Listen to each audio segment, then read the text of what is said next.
Telugu Desam party కార్యకర్తగా చూస్తున్నాను అంతే. నాకు అవసరం లేదు అనా. ఒక్క నిమిషం.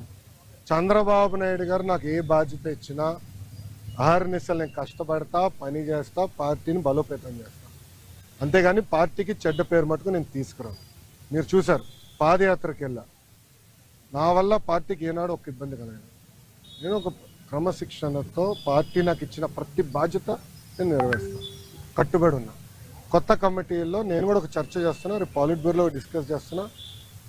ఒక వ్యక్తి ఒక పదవిలో 3 టర్ముల కన్నా ఎక్కువ ఉండకూడదు. నేను వ్యక్తిగతంగా నమ్ముతాను. అది నా వ్యక్తిగత అభిప్రాయం, పార్టీ అభిప్రాయం కాదు, నాయకుల అభిప్రాయం కాదు, నా అభిప్రాయం, లోకేష్గా నా అభిప్రాయం.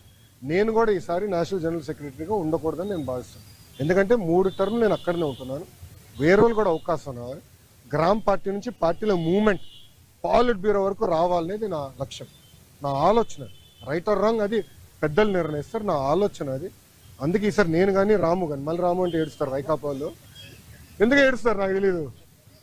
రాము ఏమో నన్ను అన్నంటాడు, నేనేమో రాము అంటాను. నేను ఇద్దరే. సో రాము కూడా మొన్న రాము నేను కూడా మాడుకున్నాం. దావోస్లో కూడా లంచ్ చేస్తుంటే మేము మాడుకున్నాం. సో రాము కూడా ఏదన్నా నేను కూడా వేరే దానికి వెళ్దాం, వేరే వాళ్ళకి అవకాశం ఇద్దాం, పార్టీలో మూవ్మెంట్ రావాలని మేము అనుకుంటాం. ఓకే ఓకేమ్మా, థ్యాంక్ యూ. ఏంటన్నా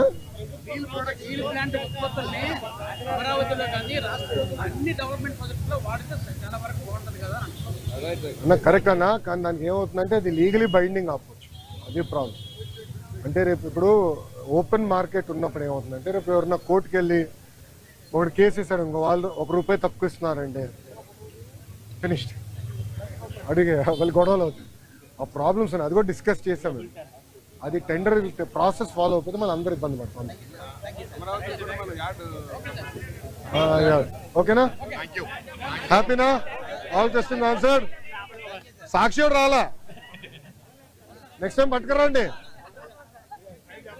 నెక్స్ట్ టైం పట్టుకురండి సాక్షిని.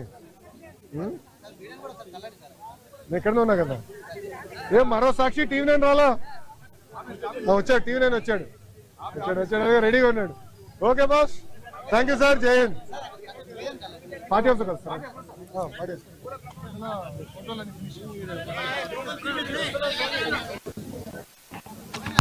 పదవుతో చేసిన ప్రయాణం కాదు మనది. కొంతమంది తెలియక రకరకాలుగా ఈ రోజున పవన్ కళ్యాణ్ గారి గురించో లేకపోతే ఆయన చేపట్టిన పదవి గురించో మాట్లాడుతూ ఉంటారు. 5 సంవత్సరాల క్రితం జనసేన పార్టీలో ఉన్న నాయకత్వం కానీ పవన్ కళ్యాణ్ గారు కానీ ఎప్పుడైనా పదవి గురించి మాట్లాడారో చెప్పండి. ఆయన అన్న మాట ఒకటే, మనం ధైర్యంగా ప్రజల కోసం నిలబడితే, పార్టీ కోసం మనం కష్టపడి పనిచేసుకుంటే పదవులే మన దగ్గరికి వెతుకుంటూ వస్తాయి. దానికోసం నిలబడ్డ మన జనసేన పార్టీ.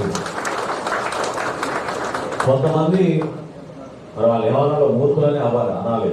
కొంతమంది మూర్ఖులు కావాలని ప్రచారం చేస్తున్నారు సోషల్ మీడియాలో కానీ ఇతర ప్రచార మాధ్యమాల్లో కానీ. అసలు జనసేన పార్టీలో ఎప్పుడైనా ఒక పదవి వస్తేనే నేను మీకు చేయగలుగుతా అనే మాట అన్నామా చెప్పండి? పదవి వచ్చినా రాకపోయినా ప్రతిపక్షంలో ఉన్నా ఇటువంటి కార్యక్రమాలు చేసుకుంటూనే వెళ్ళేవాళ్ళం, ఇప్పుడు కూడా చేస్తూనే ఉన్నాం. అదే జనసేన పార్టీ ఒక ఉంటాం.